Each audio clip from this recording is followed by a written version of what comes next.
Insya Allah semuanya dimuliakan Allah Subhanahu wa ta'ala. Amin ya rabbal alamin. Sekarang ini makin kita baca berita makin sakit kepala kita, apalagi yang beritanya membuli-buli kita.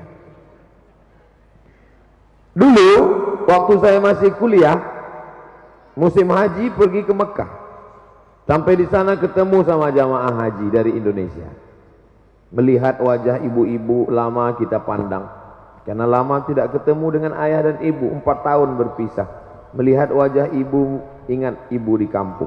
Lama-lama kita lihat, kita senyum, mereka takut, disangkanya kita copet. Tapi akhirnya setelah lama-lama mereka mendekat, pertanyaannya, sudah lama jadi TKI. Bapak, Ibu, TKI itu bagus. Mereka pahlawan devisa kita. Mereka punya kontribusi pemasukan uang untuk negara. Baik apa tak baik? Baik. Tapi kami mahasiswa dari mana? Dari Kairo, Mesir. Terus ngapain kemari? Melaksanakan ibadah haji sambil kerja.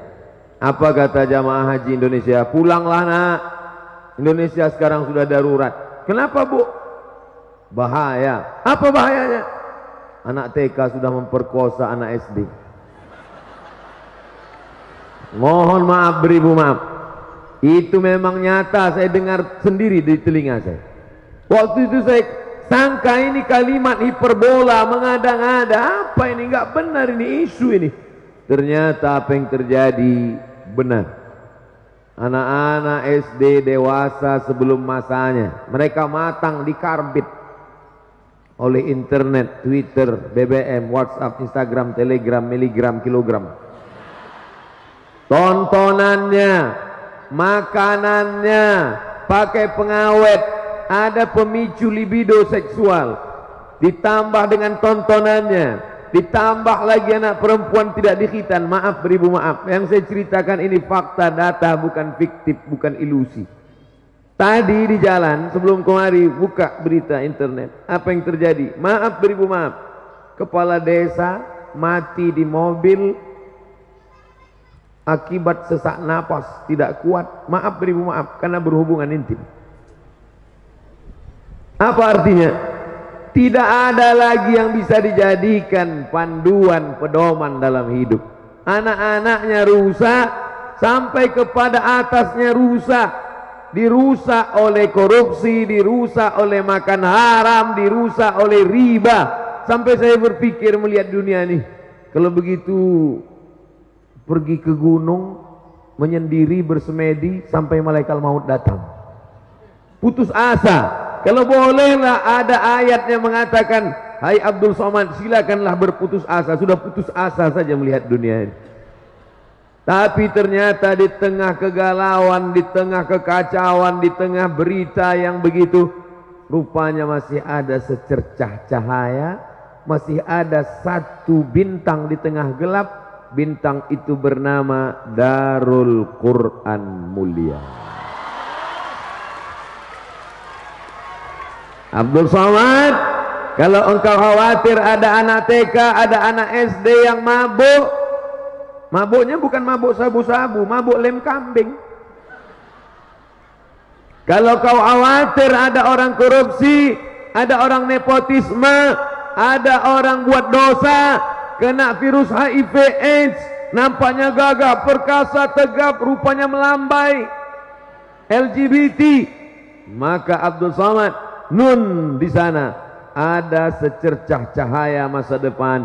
Mereka SMP 3 tahun, SMA 3 tahun, tamat mereka, sama-sama anak SMA, tapi dalam kepalanya ada 30 juz Al-Quran. Jumlah mereka berapa saat ini? 2150 orang, laki-laki dan perempuan. Ustaz tahu dari mana? Saya tanya dulu. Masya Allah, tabarakallah. Maka saya datang kemari bukan mau ceramah, datang bukan mau takziah, tapi datang membangkitkan semangat. Insya Allah pulang dari Darul Quran Mulia ini makin menggelegar suara saya. Padahal selama ini ceramah saya sudah slow-slow aja. Assalamualaikum jamaah. Kita ini Ya usah terlalu semangat, kita udah mau mati. Anak SD nggak bisa lagi diharap. Anak SMP sudah cabut sama pacarnya. Anak SMA sudah hamil 3 bulan. Anak mahasiswi sudah jadi ayam kampus. Pejabat-pejabat sudah makan riba, makan haram. Tak ada lagi yang bisa kita harapkan. Maka kita doa aja supaya mati husnul khotimah. Iyalah Pak Ustadz. Tapi setelah datang ke Darul Quran mulia, maka akan ada jenderal bintang 4 penghafal Al-Quran. Akan ada gubernur tapi hafal Al-Quran. 20 tahun akan datang ada dokter spesialis hafal Al-Quran. Ini Abdul Somad ini ngawur. Mana mungkin bisa jadi dokter spesialis? Emang gratis? Memang gratis. Yang ngomong siapa? Rektor. Saya ceramah di Jogja. Yang waktu Ustadz diusir itu, iya. Tapi ada satu kampus yang nerima saya. Namanya Universitas Islam Indonesia Yogyakarta. Dan Bapak Rektor ngasih tahu, Fakultas Kedokteran di sini memberikan beasiswa full untuk penghafal Al-Quran. Masya Allah, tabarakallah. S1 dokter umum. S1 dokter umum. Dari mulai sakit jantung, bisul sampai kurap. Tapi begitu mereka cerdas, naik ke S2, dokter spesialis. Tamat mereka dokter. Dan mereka pulang menjadi pengabdi masyarakat di tengah umat. Mereka juga punya klinik. Sebagian gaji mereka untuk membantu operasi bibir sumbing gratis, khitan gratis. Ustaz Abdul Somad ceramah tidak hanya tausiah, hadiri tablik akbar Ustaz Abdul Somad dan pemeriksaan hamil gratis. Hadiri tablik akbar Abdul Somad, khitan masal gratis. Daftarkan anak dan suami Anda. Wah Ustaz ini ada-ada aja. Masa daftarkan suaminya? Mu'alaf baru masuk Islam. Hadiri 100 khitan gratis bersama dokter hafal Quran alumni Darul Quran mulia. Berikut ini pemotongan pertama oleh Ustaz Abdul Somad. Nggak ada yang mau, lari semua. Bukan bidang dia. Tapi begitu datang dokter spesialis, jilbabnya panjang, bajunya panjang, megang jarum suntik, masuk ke ruang ICU. Semua yang di ruang itu judul lagunya Setengah Napasku Pergi. Udah mau mati. Masuk ibu dokter. Bismillahirrahmanirrahim. Yasin wal Qur'anil Hakim innaka laminal mursalin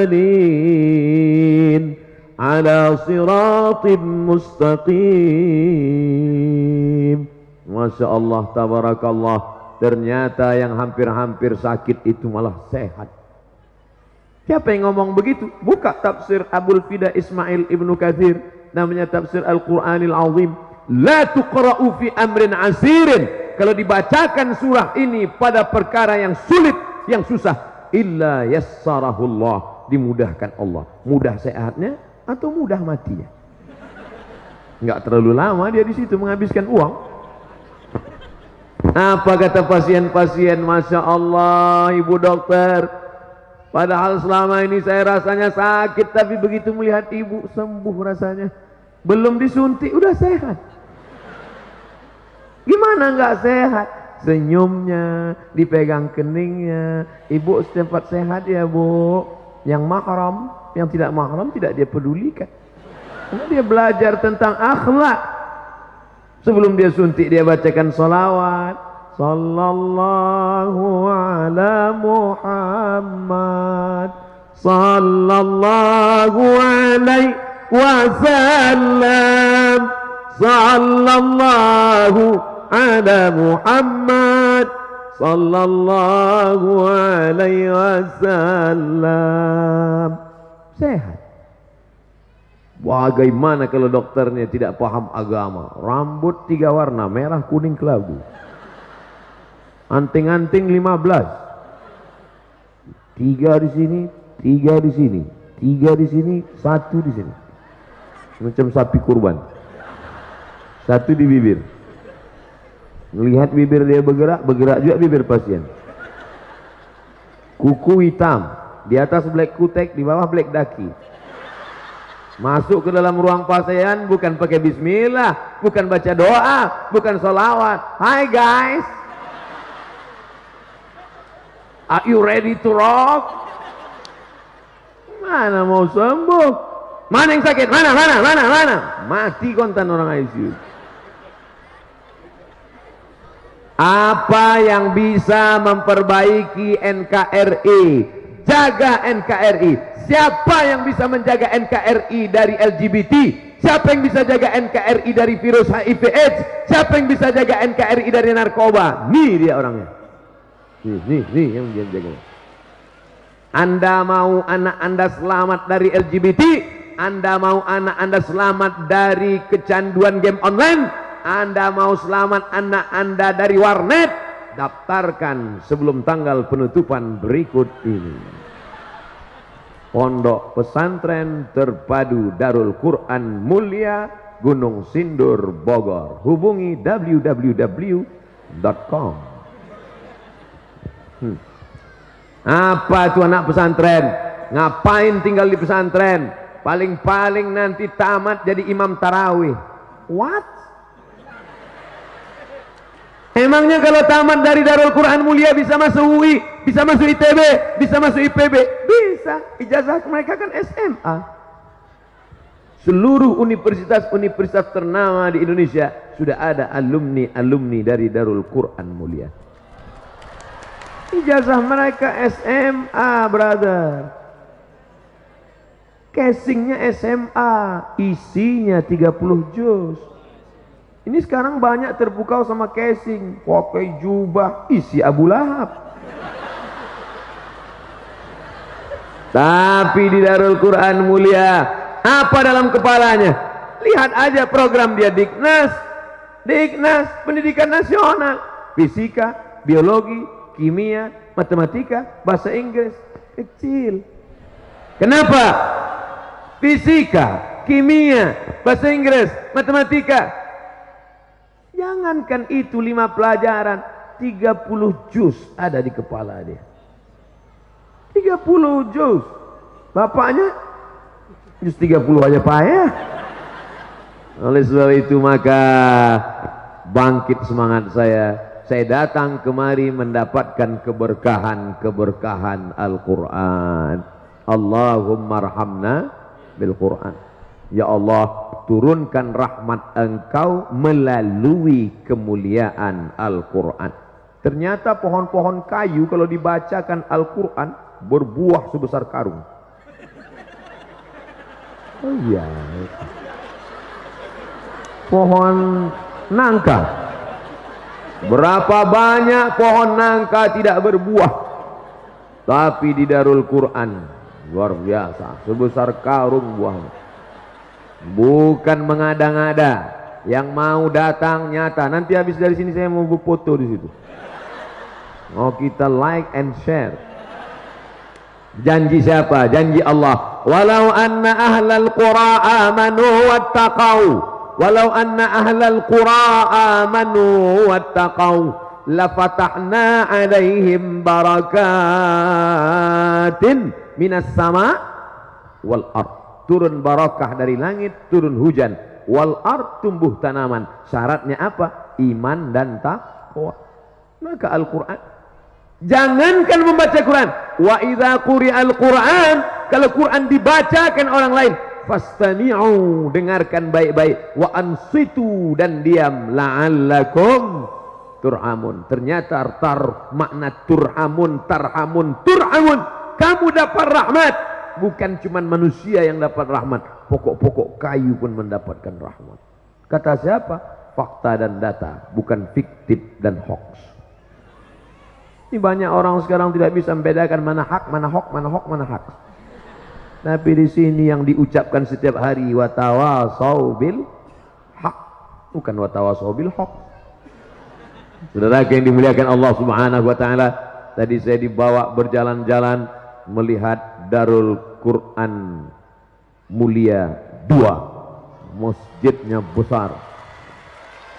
Loh, kok yang tepuk tangan perempuan semua? Ternyata kampus mereka. Ustaz Abdul Somad, masjid ini akan siap tahun depan. Ustaz Abdul Somad, sebelum penerimaan siswa 2020, gedung-gedung guru, kelas-kelas sudah siap. Duitnya dari mana? Ternyata barokah Al-Quran. Ada wali santri yang berkata, saya akan siapkan gedungnya, saya akan siapkan kelasnya. Inilah wali-wali santri, orang-orang kaya yang akan lapang kuburnya sejauh mata memandang, terang benderang alam barzahnya. Betul? Adapun yang pelit-pelit, kita biarkan dia masuk dalam sel sempit. Pelit, bin bakhil, bin medit, bin kedekut, bin... Pokoknya antum lebih tahu nasabnya lah. Biar aja dia pelit. Silakan yang pelit, biar aja pelit. Tapi nanti kau rasakan sempitnya alam kuburmu. Al-mahiru bil Quran, yang mahir dengan Al-Quran, baca Quran, hafal Quran, ahli Al-Quran, mengamalkan isi Quran. Ma'as safaratil kiramil bararah, nanti akan bangkit di padang mahsyar bersama para malaikat. Idza sama'u fatarat wa idzal kawakibu tatharat wa idzal biharu fujirat wa idzal quburu bu'athirat. Ketika semua yang dikubur dibangkitkan, saat itu pandang ke kanan malaikat, lihat ke kiri malaikat, tengok ke depan malaikat. Mengapa aku bisa bangkit bersama malaikat? Karena engkau alumni Darul Quran Mulia. Ustaz Abdul Somad ini alumni Darul Quran? Tidak. Kenapa bersama malaikat juga? Pernah ceramah di Darul Quran. Bapak Kapolsek ini hafal Quran? Tidak. Kenapa bisa sama malaikat juga? Pernah tugas jadi Kapolsek di daerah Darul Quran. Berlomba-lomba mereka ingin dapat tugas seperti Pak Kapolsek. Bapak Camat hafal Quran? Tidak. Kenapa bisa bangkit bersama mereka? Karena pernah hadir. Yang enggak hadir, yang enggak ikut. Pegawai kantor camat malah yang masuk surga duluan daripada camatnya. Makanya Pak Camat, nah besok datanglah kemari. Masya Allah, tabarakallah, kemuliaan Al-Quran. Malam itu malam yang biasa saja. Malam Senin, malam Selasa, malam Rabu, malam Kamis, malam Jumat. Malam Muharram, malam Safar, malam Rabiul Awal, malam Rabiul Akhir, malam 1, malam 2, malam 3, malam 29, malam 30. Tidak ada beda dia dengan malam yang lain. Tapi kenapa malam itu siapa yang beramal, amalnya lebih dari 83 tahun? Apa sebabnya? Karena pada malam itu turunnya Al-Quran. Inna anzalnahu fi lailatul qadr. Dalam ayat lain, inna anzalnahu fi lailatin mubarakah. Makna Lailatul Qadar pertama, lailatun fiha qadrun, di dalamnya ada kemuliaan. Makna Lailatul Qadar, yufraqu fihi kullu amrin hakim, pada malam itu ditetapkan takdir setahun ke depan. Lailatul Qadar maknanya qudira alaihi rizquhu, disempitkan rezekinya. Lailatul Qadar artinya malam yang sempit. Seandainya malaikat itu dalam bentuk fisik, dalam bentuk tulang, dalam bentuk kulit, dalam bentuk daging, fisik, materi, sempit dunia ini. Tapi karena malaikat dalam bentuk cahaya, maka cahaya tidak mengambil tempat. Cahaya, cahaya, cahaya, cahaya. Beribu cahaya kita pasang, cahaya tidak mengambil tempat. Maka malam Lailatul Qadar pada waktu paginya matahari redup. Kenapa matahari redup pada malam Lailatul Qadar? Karena malaikat yang bercahaya-cahaya, kilauan cahaya malaikat mengalahkan cahaya matahari. Malam itu menjadi mulia karena kemuliaan Al-Quran. Abdul Somad tidak mulia. Abdul Somad sama dengan yang lain, terbuat dari tanah. Yang terbuat dari api angkat tangan. khalaqtahu min nar, khalaqtani min nar wa khalaqtahu min tin. Kalau ada yang ngaku dari nar, brother iblis. Semua kita dari tanah. Tapi kenapa Abdul Somad malam ini dimuliakan, duduk dengan kiai, diberi kursi? Orang rebut-rebutan nyari kursi, saya dikasih kursi malam. Masya Allah, tabarakallah. Abdul Somad dimuliakan karena ingat beberapa ayat dikeluarkan dari mulutnya. Hanya beberapa ayat saja yang saya ingat, dimuliakan. Apalagi anak-anak saya, 1 juz, 2 juz, 5 juz, SMP 15 juz, SMA 15 juz, 30 juz. Tapi katanya Ustadz di SMP itu berat, tahsinnya lagi, tajwidnya, membetulkan bacaannya. Betul apa kata kiai tadi, duduk sejenak waktu makan. Ustadz Abdul Somad menghafal Quran ini seperti naik sepeda. Memang kayuhan pertamanya jatuh, tapi kalau sudah lancar dia bisa ngebut. Di SMP mungkin dia macet-macet, di SMA nanti dia bisa kebut. Mudah-mudahan tamat SMA anak-anakku semuanya para penghafal Al-Quran. Apapun karya kalian ke depan, jadi apapun, jadi insinyur, arsitek, menggambar rumah kondominium, menggambar gedung tinggi bertingkat, tapi kalian hafal Quran, kalian tidak akan curang. Semen tidak akan kalian campur dengan tepung. Kalian menjadi pejabat negara, kalian tidak akan mark up, karena kalian hafal Al-Quran. Dalam kepala kalian ada, tercatat, teringat, terhafal, terbaca. Al-yawma nakhtimu ala afwahihim wa tukallimuna aydihim wa tashhadu arjuluhum bima kanu yaksibun. Banyak orang yang melakukan dosa itu dia tidak ingat mati. Dia pikir hidup ini, hidup hanya sekali, buatlah dosa sampai mati. Tapi kalian tidak begitu cara berpikir kalian. Kalian berpikir hidup ini hanya tempat persinggahan semata. Nanti sampai masanya akan mati, dan setelah mati kalian akan dihidupkan lagi. Karena dalam kepala kalian ada Al-Quran selalu berkata, kalian ulang sehari 2 juz. 1 bulan kalian khatam 2 kali. 1 tahun kalian khatam 24 kali. Berapa kali kalian baca innama amruhu idza arada syai'an ayyakula lahu kun fayakun. Akan bangkit menghadap Allah Subhanahu wa taala. Wa in kullul lamma jami'un ladaina muhdarun in kanat illa sayhatan wahidatan fa idzahum jami'un ladaina muhdarun. Semuanya akan dihadirkan, akan dikumpulkan, akan didatangkan di hadapan Allah. Yaumal taffatis saqu bis-saq. Pada hari itu betis bertemu dengan betis, sama-sama berdiri di hadapan Allah Subhanahu wa taala. Maka Bapak Ibu kalau ingin anaknya baik, tidak makan haram, tidak berzina, tidak pacaran, solusi terakhir benteng adalah Darul Quran Mulia. Setuju apa enggak setuju? Terserah, yang enggak setuju ya enggak apa-apa. Lihat aja anaknya nanti. Alhamdulillah, mana ada anak Darul Quran pacaran? Orang kampusnya beda. Tadi saya tanya, sekelas enggak mereka ini? Enggak Pak Ustaz. Sekarang kok mereka dekat-dekatan? Malam ini aja. Itu pun ada meja di antara kita. Habis acara ini mereka pulang semua. Kalaupun mau lirik-lirik paling sekarang mereka lihat.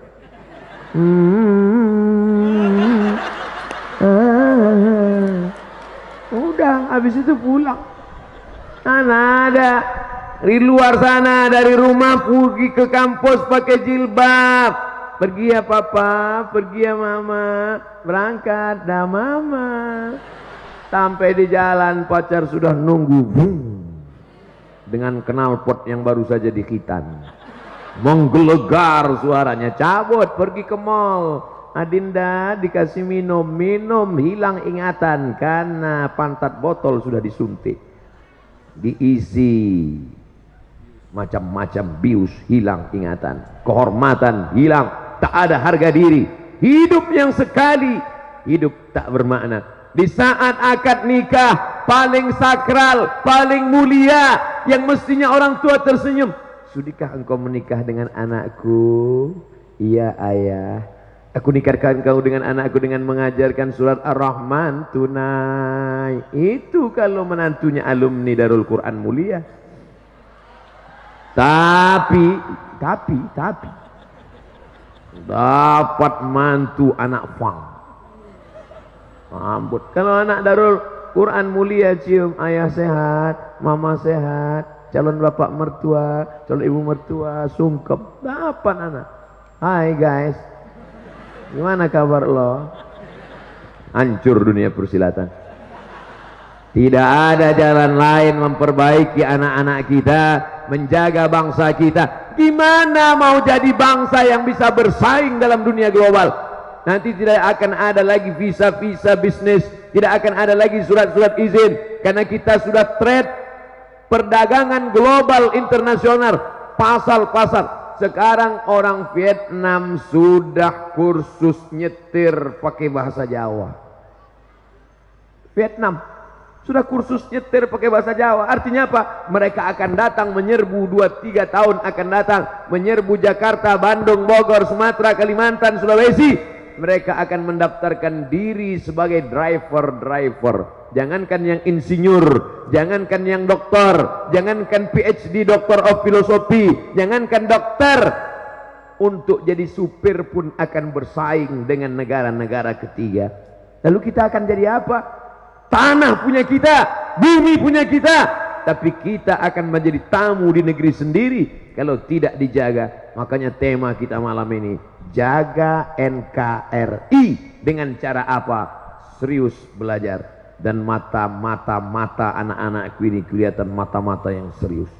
Di tempat lain dari ceramah tidur. Di sini padahal mereka berat. Ustaz Abdul Somad di sini berat belajarnya. Mereka jam 4 sudah bangun, betul?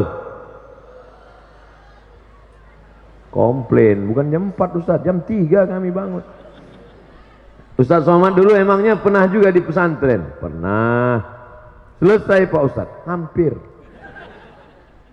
Berat nggak dulu Ustaz? Oh, anak-anakku masih lumayan, ada perempuan.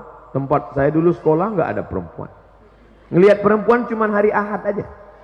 Itu pun nenek-nenek jenguk cucu.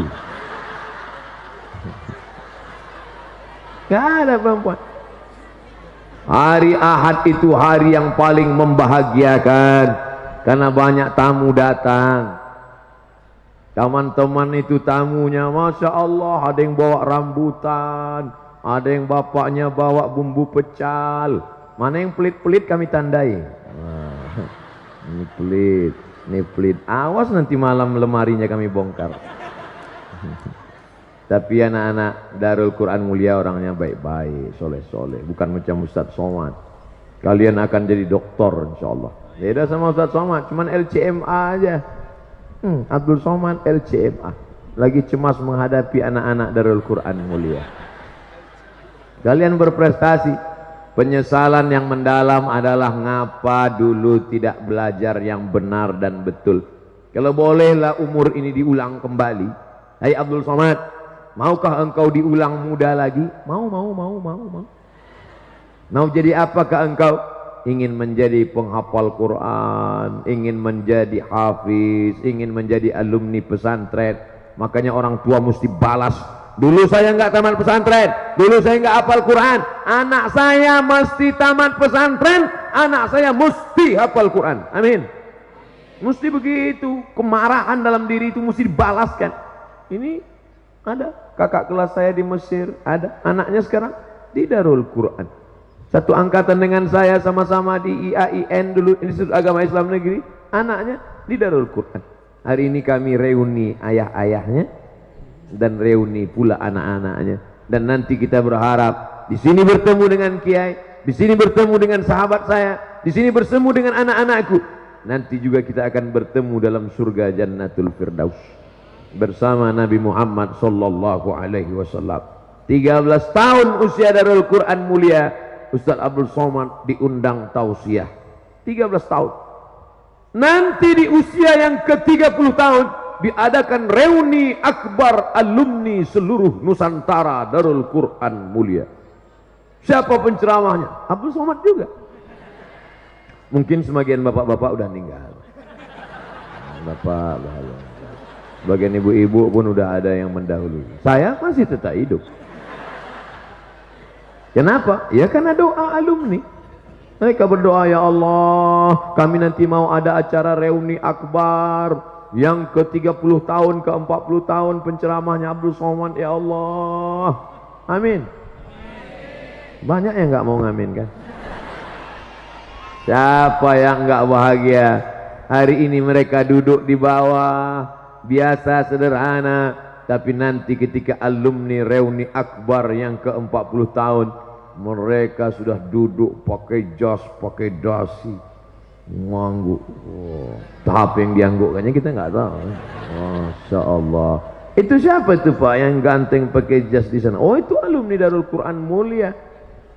Apa titelnya sekarang? PhD, Doctor of Philosophy. Dari mana? Cambridge University. Dari London. Masya Allah. Ngapain di London? Nggak ada, jalan-jalan aja. Kuliah dia belajar. Masa iya dari pesantren bisa? Loh, kami kan ijazahnya SMA Ustaz, Dignas, pakai bahasa Inggris. Luar biasa. Otaknya Inggris, tapi hatinya tetap Al-Quran, la ilaha illallah Muhammadur Rasulullah.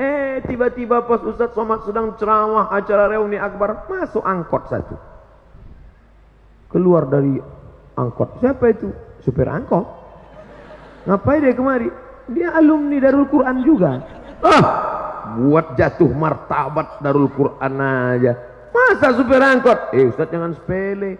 Supir angkot rezekinya halal daripada koruptor. Terus kok bisa dia supir angkot? Memang dia supir angkot Ustaz, tapi seluruh angkot di Indonesia dia ketuanya. Masya Allah, tabarakallah. Artinya apa? Kekuasaan dipegang oleh orang-orang yang di kepalanya ada Al-Quran. Setuju apa enggak setuju? Kalau mau melihat NKRI 20 tahun akan datang, lihatlah anak SMA yang sekarang. SMA sekarang berapa tahun SMA? 3 tahun. Kalau naik tiap tahun. Masih ada yang nggak naik kelas zaman sekarang? Yang sekarang SMP kelas 1, 3 tahun SMP, 3 tahun SMA, S1 4 tahun.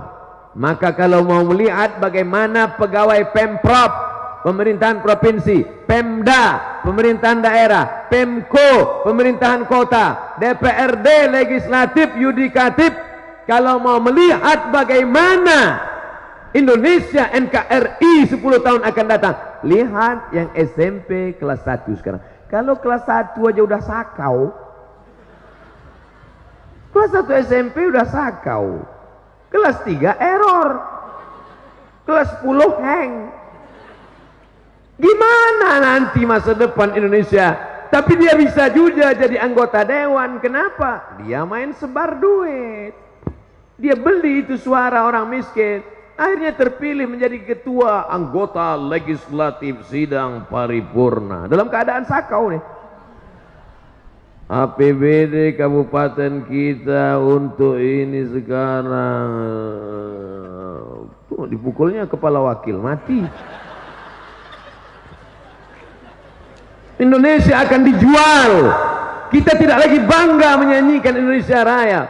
Indonesia tanah airku, tanah tumpah darahku. Sekarang kita bangga berkata tanah airku. Tanahnya punya kita, airnya punya kita. Tapi kalau tidak kita jaga NKRI, tanahnya digarap orang, airnya dijual orang. Kita cuman jadi apa? Pembeli, konsumtif, bukan jadi produsen.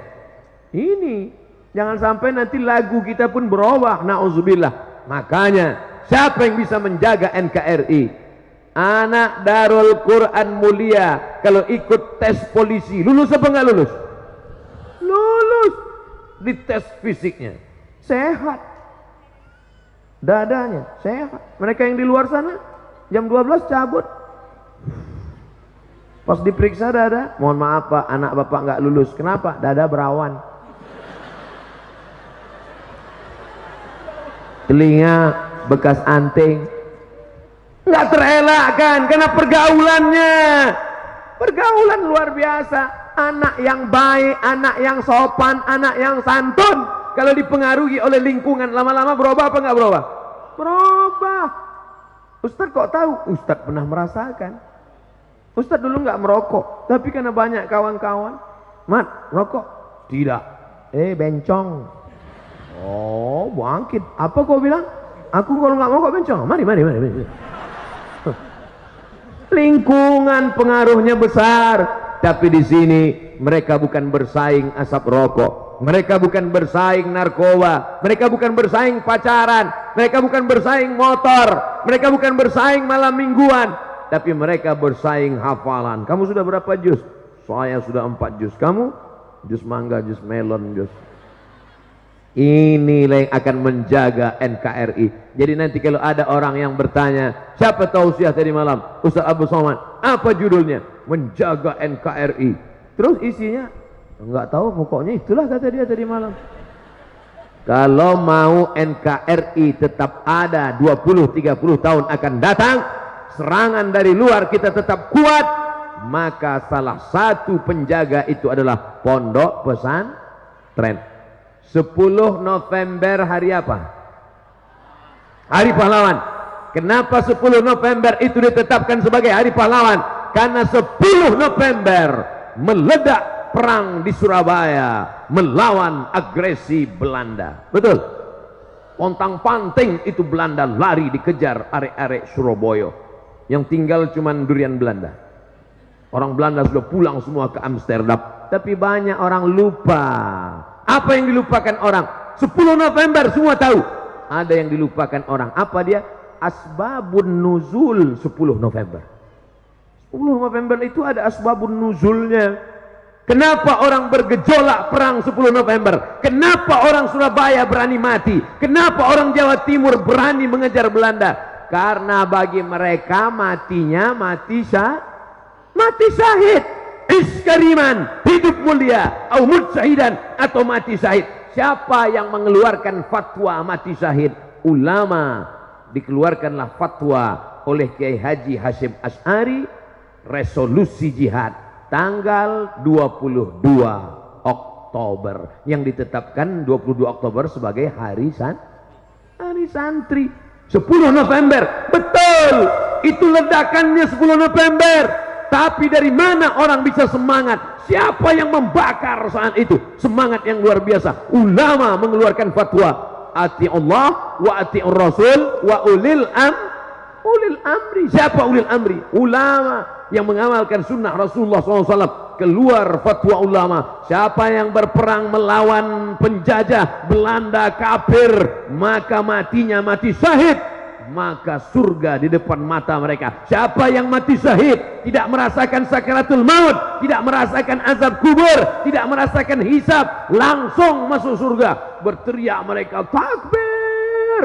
Lari Belanda itu pontang-panting. Habis mereka semua. Jadi kalau bercerita tentang NKRI, siapa yang paling berjasa memperjuangkan NKRI? Kalau bukan anak-anak pesantren. Makanya kalau ada orang sekarang mencurigai, oh ini anak-anak pesantren ini nggak cinta NKRI, baca sejarah brother. Jas merah, jangan sekali-sekali melupakan sejarah. Kata siapa itu? Presiden Soekarno, sang proklamator kemerdekaan Republik Indonesia. Sudah dapat surat tilang.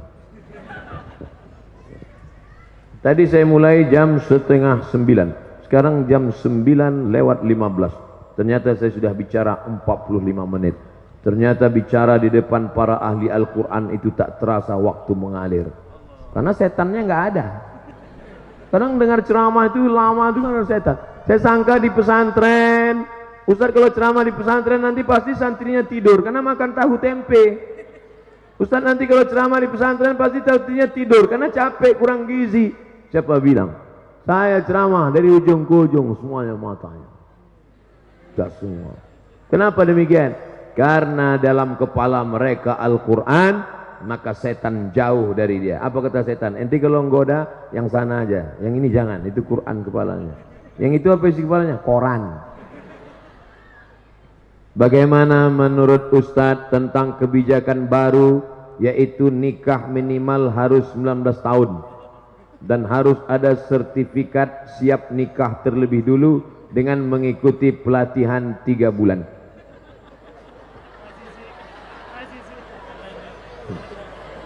Saya bicara masa depan Indonesia, dia cerita nikah.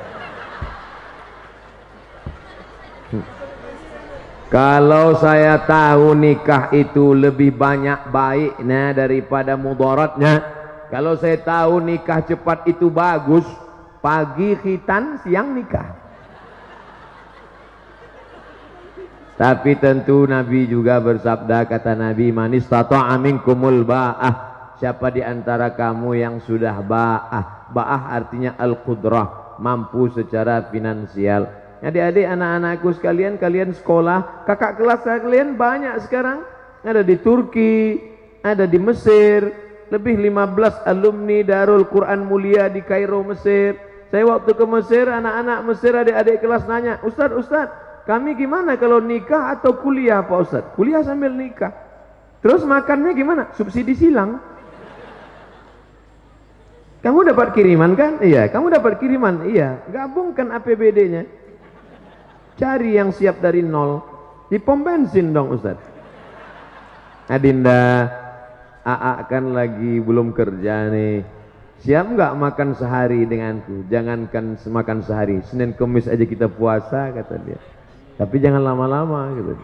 Nah, oleh sebab itu perlu kesiapan mental. Masalah perlu sertifikat sebelum nikah, ini memang dari dulu saya ngomong ke Bapak Kepala Kantor Wilayah Kementerian Agama Provinsi Riau dulu, namanya Pak Dr. Asyari Nur. Pak Dokter, ini sekarang banyak laki-laki nggak ngerti masalah nikah, dikit-dikit marah, satu hari sampai jatuh tolak 5. Pagi kopi terdatang lambat datang, tolak 1. Sambal terlalu pedas, tolak 2. Gulai kurang garam, tolak 3. Nggak ngerti dia masalah nikah. Jadi Pak, kata saya waktu itu, gimana kalau kita buatkan 20 SKS, orang yang mau nikah ini dibuatkan kursus pranikah. Setelah dia ngerti masalah pernikahan, akidahnya mantap, bisa jadi imam, baru dia boleh nikah. Bagus, setuju. Jadi program ini tinggal diisi saja, dibuatkan. Tidak boleh menikah sebelum ikut kursus bisa baca Quran. Setuju? Supaya dia bisa jadi imam. Bayangkan kalau suaminya tamat Darul Quran Mulia, Masya Allah. Di tengah malam itu dia akan membangunkan istrinya. Wake up my darling, wake up my honey. Karena dia tiap malam tahajud di Darul Quran. Dia pun salat, Allahu Akbar, Bismillahirrahmanirrahim, Ar-Rahman, Allamal Quran, Khalaqal Insan, Allamahul Bayan. Allahu Akbar. Kata makmumnya, loh kok cepat banget itu. Begitulah kalau suaminya alumni Darul Quran Mulia. Tapi kalau yang nggak lulus sertifikat tadi, Allahu Akbar, sampai salam nggak bunyi. Imam silent. Nauzubillah. Tapi masih syukur masih mau tahajud. Nah, jadi ini kita isi saja. Pelatihan 3 bulan bagus, tapi isinya harus diisi dengan pesan-pesan Islami. Suaminya pandai baca Quran, suaminya mesti sholat, ngerti masalah hukum tolak, rujuk, li'an, khulu, ngerti masalah pembagian harta warisan. Ini banyak sekarang anak-anak kita yang perempuan ditipu, dibodohi sama suami yang nggak ngerti agama ini. Hei istriku, sejak kamu jadi suami, sejak kamu punya suami aku, maka segala surat tanahmu, surat mobilmu, semuanya milik aku. Karena sorgamu di bawah tapak kakiku. Ini pembodohan luar biasa. Oleh sebab itu 3 bulan pelatihan ini harus diisi dengan nilai-nilai kebangsaan, nilai-nilai keagamaan. Maka ini bagus sekali.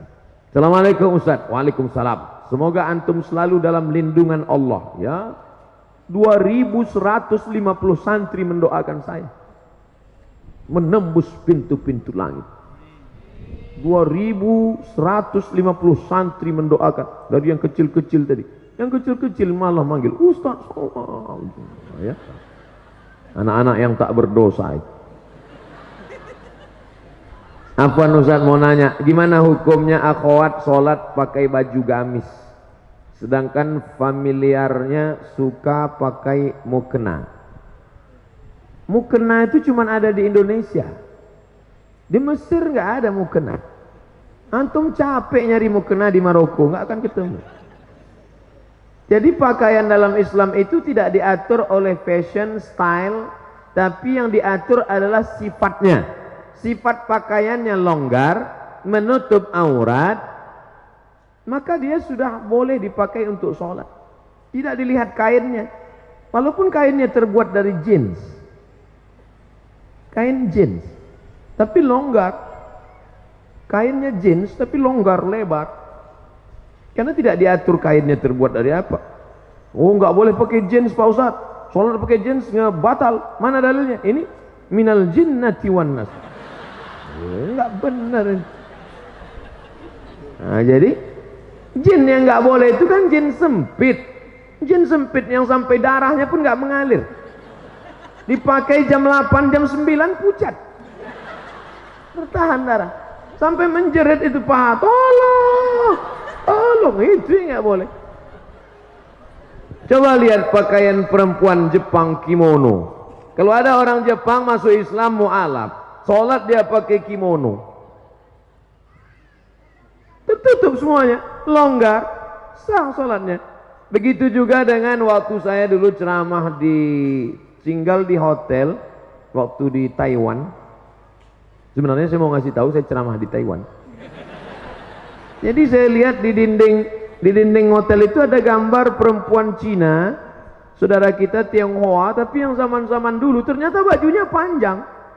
Nonton nggak sinetron siluman ular? Itu bajunya panjang. Lama saya perhatikan, tinggal pakai jilbab aja dia. Panjang, longgar, tutup aurat. Tinggal pakai jilbab aja, sah untuk sholat. Ya, jadi agama Islam. Ya ayuhan nabi, wahai Muhammad SAW, qul li azwajika, katakan kepada istrimu, wa banatika, anak perempuanmu, wa nisa'il mu'minin, perempuan yang beriman. Bagaimana? Yudnina alaihinna min jalabibihinna. Panjangkanlah kain. Karena dulu mereka orang jahiliyah pakai kain, kepalanya ditutup, lehernya kelihatan. Pakai ke bawah tapi betisnya kelihatan. Turun ayat, turunkan leher tutup dan betis tutup sampai bawah. Maka sholat dia dengan demikian, sholatnya sah. Nah, ini tentang masalah menutup aurat. Apa ancaman bagi orang yang mengabaikan hafalan Quran sebagai peringatan bagi para hufaz untuk selalu menjaga hafalannya? Orang yang melupakan bacaan Quran nanti bangkit di padang mahsyar giginya hilang dalam keadaan ompong. Tapi hadisnya dhaif, tidak bisa dijadikan sebagai dalil dalam masalah akidah. Tapi hadis yang kuat tentang menyia-nyiakan hafalan Quran adalah termasuk bagian dari menyia-nyiakan agama Allah. Karena kata Nabi, taraktu fikum amrayni, aku tinggalkan pada kamu dua perkara. In tamassakum bihima, kalau kamu pegang yang dua ini, lan tadillu abada, kamu tidak akan sesat untuk selamanya. Kitab Allah, Al-Quran wa sunnati. Maka siapa yang menghafal Al-Quran berarti dia sudah menegakkan agama Allah. Dan siapa yang melupakan berarti dia sudah merobohkan agama Allah. Oleh sebab itu, jangan gara-gara ini malah jadi takut menghafal Quran. Justru hafal terus dan terus mulazamah, terus istiqamah, ulangi hafalan, jaga hafalan, jaga pandangan mata.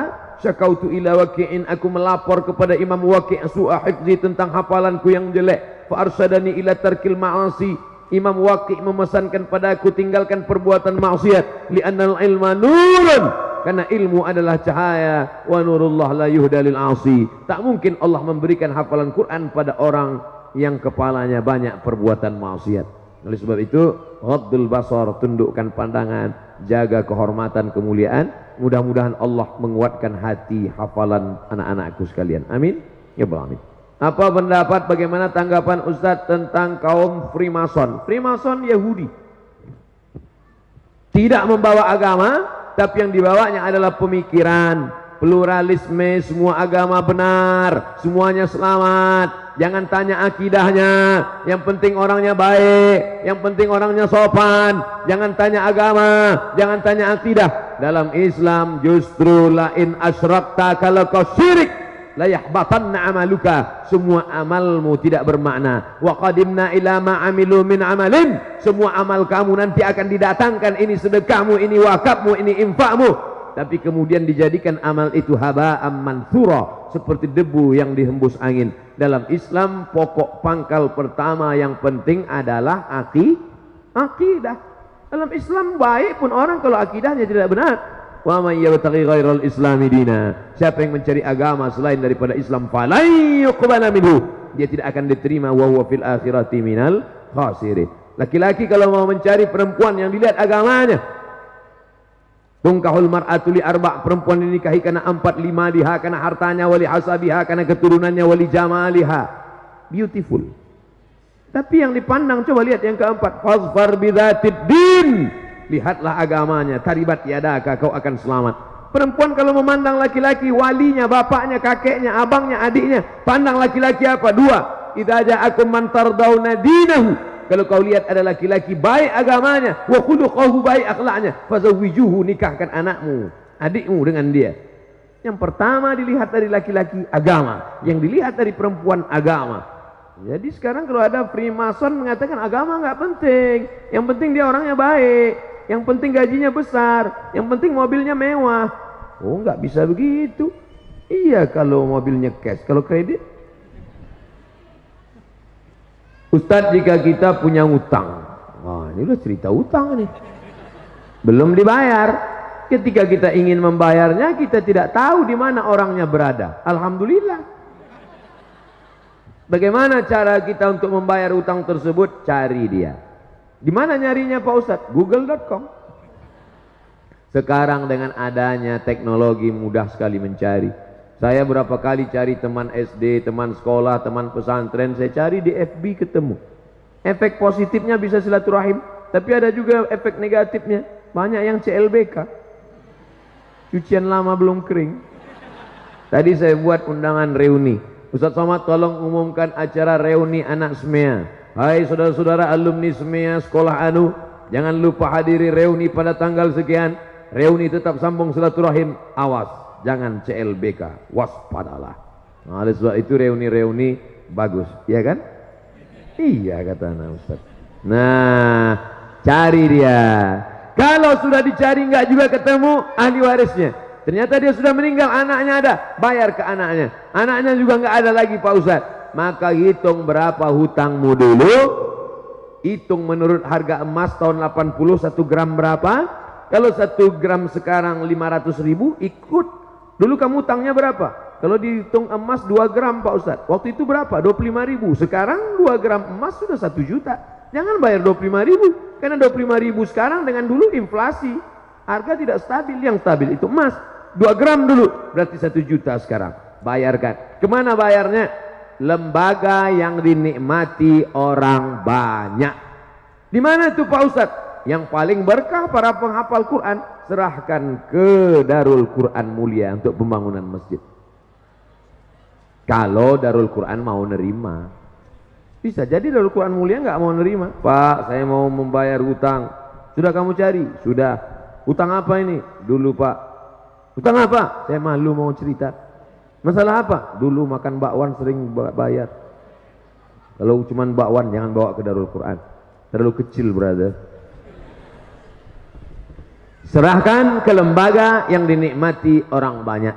Apa itu? Panti asuhan, pondok pesantren, pembangunan masjid, panti jompo. Bagaimana mengurangi kemaksiatan yang sudah menjadi kebiasaan, bahkan sudah menjadi karakter, sudah menjadi perbuatan kebiasaan. Pepatah kita mengatakan Allah bisa karena biasa, terbiasa. Kalau terbiasa bangun jam 3, setelah itu sholat tahajud, habis itu sholat witir, habis itu ngapal, habis itu ngulangi hafalan, habis itu taksin, habis itu, maka dia akan terbiasa. Begitu juga sebaliknya, kalau sudah terbiasa buat dosa, maka perbuatan yang pertama mesti dilakukan adalah taubatan nasuha. Ya ayyuhalladzina amanu, orang beriman, tubu ilallah taubatan nasuha. Setelah itu berjamaah buat komunitas. Komunitas ex-tatu, mantan petatu. Komunitas jombloan fisabilillah. Komunitas biker subuhan. Komunitas banyak, buat komunitas. Karena serigala akan menerkam kambing yang melepaskan diri dari jamaah. Alaikum bil jamaah, iyyakum wal furqah. Setelah itu sering-sering lihat orang sakit, sering lihat orang mati, melihat liang kubur. Kalau perlu liang lahat itu dipoto, dijadikan wallpaper. Jadi supaya ingat terus.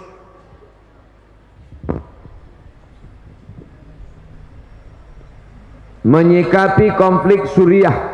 Ketika kita berdoa, kita harus berdoa seperti apa? Soalnya perang melibatkan pihak yang sangat banyak, kita tidak jelas. Allahumma ansuril Islam wal muslimin. Tolonglah saudara kami orang Islam muslimin. Waqdulil kafarata wal musyrikin. Hinakan orang kafir dan orang musyrik. Allah mansur ikhwanana al-mujahidin al-mustad'afina fi Palestin wa fi Suriah wa fi Rohingya wa fi Uyghur. Nah, doanya begitu. Minta tolong hamba-hamba Allah yang teraniaya. Dan jangan sangka Allah itu robot. Nah, ini perlu akidahnya benar. Masa iya Allah tak bisa membedakan mana hak, mana batil, mana orang betul, mana orang batil. Jadi jangan sangka, salah, nanti salah alamat doa saya Pak Ustaz. Enggak. Minta sama Allah menolong mustad'afin yang teraniaya. Allah menolong orang yang lemah. Allah menolong orang yang terzalimi. Sudah muncul Imam Mahdi. Apa betul Pak Ustaz? Ketika Habib Umar bin Hafiz datang 2 tahun yang lalu, kebetulan saya ikut dialog, diminta sebagai pembawa acara. Ada yang nanya, Habib Umar, ya, Imam Mahdi udah lahir apa belum? Kata Habib Umar, ente nggak perlu cari-cari kampungnya di mana, dia udah lahir apa belum, di rumah sakit mana, tahun berapa. Yang perlu dipersiapkan adalah iman dan amal soleh supaya bisa membedakan mana yang asli, mana yang palsu. Man qara'a surat Al-Kahfi, siapa yang baca surat Al-Kahfi yaumal Jumu'ah, hari Jumat, sore Jumat, petang Jumat, malam Jumat, adha'alahu min nur, Allah berikan dia cahaya ma bainal jumu'ataini. Siapa yang menghafal awal 10 surat Al-Kahfi di Darul Quran mulia, mereka bukan menghafal awal Al-Kahfi, ujung Al-Kahfi, bukan cuma malam Jumat, tiap hari mereka membaca. Maka andai datang nanti mengaku-ngaku Imam Mahdi, datang nanti Dajjal, maka yang paling bisa membedakan insya Allah anak-anakku dari Darul Quran mulia. Amin. Kenapa mereka bisa membedakan? Karena mereka diberikan cahaya oleh Allah. Man lam yaj'alillahu lahu nuran fama lahu min nur. Siapa yang tidak diberikan cahaya maka tak mungkin dia bisa membedakan. Makanya di antara doa Nabi, Allahumma ja'al fi qalbi nura wa fi sam'i nura wa fi basari nura wa an yamini nura wa min yasari nura min amami nura min khalfi nura min fawqi nura min tahti nura. Kenapa minta cahaya? Supaya bisa membedakan mana Al-Masih asli, mana Al-Masih Dajjal, mana Imam Mahdi, mana Imam Mahadi. Banyak sekarang ngaku-ngaku Imam Mahdi, macam-macam bentuknya. Minta baiat, baca tuh di koran. Coba cari nanti di internet, ngaku Imam Mahdi. Banyak sekali. Baik di Imam Mahdi internasional maupun Imam Mahdi lokal. Iya, ada itu. Tawaf dia di Makkah minta baiat. Minta baiat di samping Ka'bah, ditangkap sama polisi Masjidil Haram. Masa iya Imam Mahdi bisa ditangkap? Tentang Al-Quran dan musik. Saya pernah baca tulisan semakin banyak musik, semakin banyak lagu musik yang kita hafal, semakin banyak hafalan Quran kita yang hilang. Apa betul itu Pak Ustadz? Musik yang melalaikan. Wa minan nasi may yashri lahwal hadis. Ada sebagian manusia membeli lahwal hadis. Lahwal hadis yang dimaksud itu kata Imam Mujahid. Mujahid itu murid dari Imam Abdullah bin Abbas. Abdullah bin Abbas adalah murid Nabi Muhammad SAW yang banyak riwayatnya dalam tafsir Imam Abu Ja'far Ibnu Jarir At-Tabari. Murid Ibnu Abbas itu Mujahid, Ad-Dhahhak, Ikrimah, paling banyak riwayat. Karena doa Nabi untuk Abdullah bin Abbas, Allahumma faqihhu fid din wa 'allimhu ta'wil. Makanya disusunlah tafsir Tanwirul Miqbas, kumpulan tafsir Abdullah ibn Abbas. Abdullah bin Abbas radhiyallahu anhuma. Nah, apakah musik bisa melalaikan hati dalam Al-Quran? Dari Al-Quran? Ya. Karena kalau orang hafal lagu, itu pasti terngiang-ngiang dia. Saat mau tidur malam, ayatnya kalah. Yang diingat itu musik pas mau tidur malam.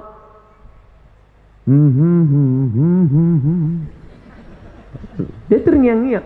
Sampai nanti pas mau sakratul maut pun bisa. Oleh sebab itu maka, tapi kalau lagunya lagu religi, lagu solawat, lagu yang mendekatkan kepada ingat mati, yang searah sejalan dengan Al-Quran, karena Al-Quran itu sendiri pun dibaca dengan lagu. Laisa minna man lam yataghanna bil Quran. Siapa yang baca Quran lurus-lurus saja, tidak ada lagunya, bukan golongan kami, kata Nabi. Makanya para ulama membolehkan memasukkan bayati, soba, sika, nahawan, jaharka, ras. Itu tadi qori kita, itu kan pakai lagu itu.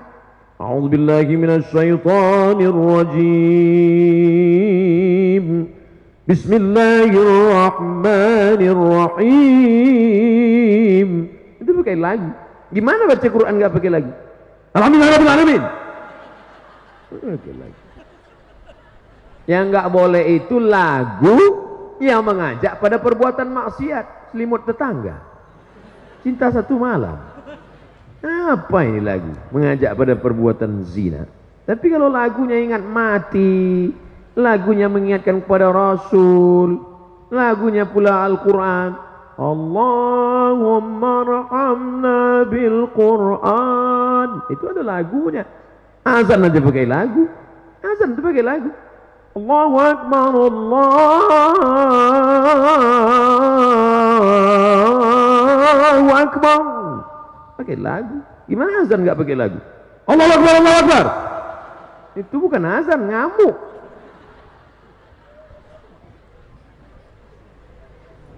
Jadi jangan sampai anak-anakku mendengarkan lagu-lagu musik-musik yang melalaikan dari Allah, karena dia akan membuat terngiang-ngiang dalam telinga, mengigau di waktu malam, bahkan lagu. Jangan. Tapi insya Allah kalau di pesantren, insya Allah dia selamat, karena dia tidak pakai handphone, dia tidak nonton TV. Kalaupun menonton, hanya tontonan yang bisa dijadikan sebagai tuntunan. Sedangkan yang melalaikan tidak mungkin. Tolong nasihati kami para santri. Udah dari tadi nasihat terus. Tentang bahaya pacaran. Gimana mau cerita bahaya pacaran? Orang lihat perempuan aja enggak. Lihat perempuan aja pas saya datang ini. Makanya banyak yang berharap saya sering-sering datang. Sering-seringlah datang ke sini Ustaz, biar kami bisa ketemu lagi. Oke, kita bicara sebagai orang yang dewasa, bukan anak-anak. Laki-laki membonceng perempuan, pergi sana, pergi sini, bonceng sana, bonceng sini, masuk angin, gembung. Maaf beribu maaf Pak Kiai, mungkin tidak sopan, tapi saya perlu ceritain itu anak-anak kita. Yang muntah-muntah laki-laki apa perempuan? Perempuan. Kalau hamil yang melahirkan laki-laki apa perempuan? Perempuan. Yang hilang kehormatannya laki-laki apa perempuan? Perempuan. 9 bulan 10 hari kemana-mana, perempuan. Laki-laki enak aja. Tertulis di botol, do not accept if cell is broken. Jangan terima botol kalau segelnya rusak. Laki-laki apa perempuan? Perempuan. Oleh sebab itu jangan pacaran, karena kalian yang rugi. Laki-laki ini enak aja deh. Oleh sebab itu maka, tapi kalian yang laki-laki, ingat, kalian yang sekarang mempermainkan perempuan, 20 tahun lagi kalian akan punya anak perempuan. Anak kalian perempuan, istri kalian perempuan. Hati-hati, hati-hati. Apa yang kalian lakukan hari ini akan berbalik kepada kalian di masa akan datang. Waspadalah. Terutama di antara kami ada yang masih terikat dalam pacaran. Mungkin karena belum tahu apa saja bahaya. Sudah kusebutkan. Kalau kau lakukan juga, rasakanlah sendiri. Pertanyaan terakhir. Saya ingin tanya tentang niat saya ingin masang behel untuk merapikan gigi. Setelah saya cek ke dokter, ada kemungkinan harus sedikit mengikir gigi karena tidak cukup ruang. Bagaimana pendapat Ustadz tentang hal ini? Merubah yang tidak layak menjadi layak, boleh. Merubah yang tidak normal jadi normal, boleh. Ada jenis-jenis orang yang punya gigi, kalau dia senyum kita malah takut. Hehe, kata dia, gitu. Yang begitu itu boleh dia robah. Tapi yang sudah bagus, yang sudah normal, malah diotak-atik sehingga menjadi abnormal, masuk dalam kategori 5 hadis riwayat dari sahabat Nabi as-sahabi al-jalil Abdullah ibnu Mas'ud radhiyallahu anhu. La'anallahul wasimat, Allah melaknat tukang buat tato, wal mutasimat, minta buatkan tato, wal mutanammisat, mencabut, ini alis apa bulu mata? Mencabut alis, mengotak-atik alis, wal mutafallijat, mengotak-atik gigi, wal mughayyirat, yang kelima, lil husni, merubah ciptaan Allah untuk merasa lebih cantik. Setan mempermainkan dia. Kata setan, masukkan kresek ke wajahmu, dagu panjang, isinya kresek. Enggak kresek Ustaz, silikon. Silikon itu kan plastik. Kresek. Makanya kalau diperiksa wajahnya itu cuma 5% yang daging, lain kresek. Dagu plastik, hidung plastik. Suntik 2 bulan pertama cantik, masuk bulan ketiga dagu turun, hidung turun. Tinggal lo ambil sapu lidi. Nenek sihir. Sampai ini apa nama yang di ujung ini? Bulu mata. Ini pun plastik juga, lentik, plastik. Ada orang bakar sampah, layu. Panas. Apa ini?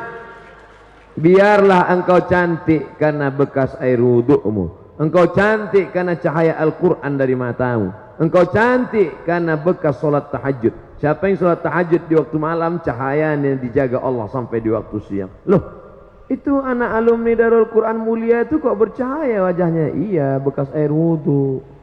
Emangnya aku tayamum?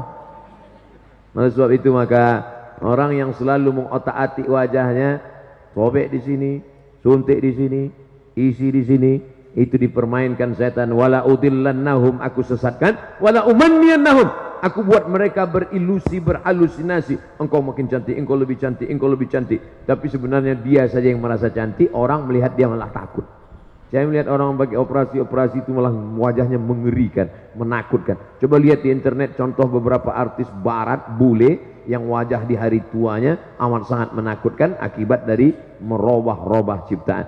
Tapi kalau hanya memperbaiki dari yang tak layak menjadi layak, face off bagi yang kebakaran, na'udzubillah, habis kena api, maka dioperasi menjadi layak, boleh, tidak termasuk dalam wal mughayyirat lil husni. Mudah-mudahan kajian kita malam ini menjadi amal soleh insyaallah. Di akhir majlis mari kita sama-sama berdoa kepada Allah. Astaghfirullahalazim, astaghfirullahalazim, astaghfirullahalazim alladzi la ilaha illa huwal hayyul qayyum wa atubu ilaih.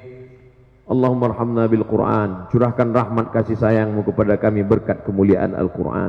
Waj'alhu lana imaman wa nuran wa hudan wa rahmah, jadikan Al-Quran sebagai pembimbing, jadikan Al-Quran sebagai cahaya, jadi Al-Quran sebagai hidayah bagi kami ya Allah. Warzuqna tilawatahu ana al-laili wa atrafan nahar, berikan kami rezeki kami dapat membaca, menghayati, menghafal, mengajarkan Al-Quran pagi, petang, siang dan malam. Allahumma ja'alil Qur'ana rabi'a qulubina wa dhihaba husnina wa humumina wa humumina, jadikan Quran sebagai penenang hati jiwa kami, pengusir gundah gulana kami. Allahumma ja'al abna'ana wa banatina minas salihin was salihat wal hafizina wal hafizat, jadikan anak-anak kami santriwan santriwati pondok pesantren terpadu Darul Quran Mulia menjadi para penghafal Al-Quran, menjadi mujahid, menolong agamamu dengan harta dan nyawa mereka ya Allah. Allahumma dafa'anna al-ghala wal waba wal fahsya wal riba wal zina wal munkar, selamatkan anak-anak kami santriwan santriwati dari segala malapetaka, bencana, riba, zina, narkoba, LGBT, perbuatan keji dan mungkar. Ya muqallibal qulub, wahai engkau yang membolak-balikkan hati, tsabbit qulubana, kokohkan hati kami, hati anak-anak kami ala dinik, dalam agamamu, ala ta'atik, dalam ketaatan kepadamu. Allahumma a'inna, tolong kami ala zikrika, supaya hati kami ini selalu berzikir mengingatmu, wa syukrika, selalu bersyukur padamu, wa husni ibadatik, beribadah dengan yang ibadah terbaik. Allahumma ja'al hadzal ma'hada Darul Quran Al-Karim, jadikanlah ma'had Darul Quran Mulia ini ma'hadan aziman mubarakan fih, ma'had yang besar yang melahirkan para generasi du'at da'i ilallah, mereka akan jadi polisi, akan jadi tentara, menjadi pemimpin, tapi mereka tetaplah sebagai para penghafal Quran dan dai mengajak orang dari jalan setan menuju jalan Allah Subhanahu wa taala. Allahumma arzuqnal istiqamata 'ala syari'atil gharra wa tariqatil bayda. Setelah mereka menjadi para penghafal Quran, jadikan mereka istiqamah untuk mengulang hafalannya, istiqamah untuk mengamalkan isinya ya Allah. Allahumma rabbana ighfir lana dzunubana. Walaupun hafal Quran tapi tetap berbakti kepada orang tua. Ampunkan dosa abaina, ayah kami, wa ummahatina, ibunda kami, wa li masyaikhina, guru kami, kiai kami, ustaz kami, wa li asatidatina, pembimbing-pembimbing kami, wa liman dakhala baitina mu'minan, orang-orang yang masuk ke dalam rumah kami, tamu kami dalam keadaan beriman, wa liman hadarana, semua yang hadir di majlis ini, wa liman ghaba anna, yang tak dapat hadir karena udzur syar'i, wa li ikhwanina alladzina sabaquna bil iman, saudara-saudara kami yang sudah mendahului kami. Allahumma ja'al kuburahum rawdatan min riyadil jinan, jadikan kubur mereka taman-taman surgamu. La taj'al kuburahum hufratan min hufarin niran, jangan jadikan kubur mereka salah satu dari lubang neraka. Allahumma khtim lana bi husnil khatimah wa la takhtim alaina bi su'il khatimah. Allahumma ja'al akhir kalamina inda intihai ajalina, jadikan akhir kalam kami manakala ajal kami sampai, saat malaikat maut mencabut nyawa kami, yang terakhir keluar dari mulut kami la ilaha illallah Muhammadur Rasulullah sallallahu alaihi wasallam. Allahumma barik lana fi umuri syaikhina, ya Allah, guru kami Kiai Abdul Hasib, berikan umurnya berkah. Matta'anallahu bituli umrihi, jadikan panjang umurnya menjadi berkah bagi kami, bagi para santriwan dan santriwati. Allahumma tawil umrahu, panjangkan umurnya, wa sahih jasadahu, sehatkan badannya, wa qawi imanahu, kuatkan imannya. Bismillahirrahmanirrahim, bismillahirwafi, bismillahirkafi, dengan nama Engkau yang Maha menyembuhkan ya Allah. Isfi mardana syifaan ajilan la yughadiru saqaman birahmatika ya arhamar rahimin. Berikan kesembuhan, berikan kesehatan kepada saudara kami, guru kami, anak-anak kami, kesembuhan yang segera, yang tak akan kumat lagi untuk selamanya. Allahumma jma'na ma'al habibil mustafa fi jannatikal ula, satukan kami dalam surgamu bersama Nabi Muhammad dalam surga Jannatul Firdaus. Rabbana atina fid dunya hasanah wa fil akhirati hasanah wa qina adzabannar. Wa sallallahu ala sayyidina wa maulana Muhammad wa ala alihi wa sahbihi wasallam, walhamdulillahi rabbil alamin. Taqabbalallahu minkum minna wa minkum taqabbal ya karim. Terima kasih segala perhatian, mohon maaf segala kesilapan dan kekhilafan. Selama menyampaikan tausiah ini banyak kata-kata tidak berkenan di hati, menyinggung perasaan, tidak sesuai dengan tata krama, sopan santun, etika ma'had Al-Faqir Abdul Somad, mohon maaf. Sudikah anak-anakku, para ustadz sekalian memberikan maaf? Dari bunyinya nampaknya tidak. Insyaallah kita akan bertemu pada kesempatan yang lain. Wallahu muwaffiq ila aqwamit thariq, waffaqana Allah lima yuhibbu wa yardah. Wassalamualaikum warahmatullahi wabarakatuh.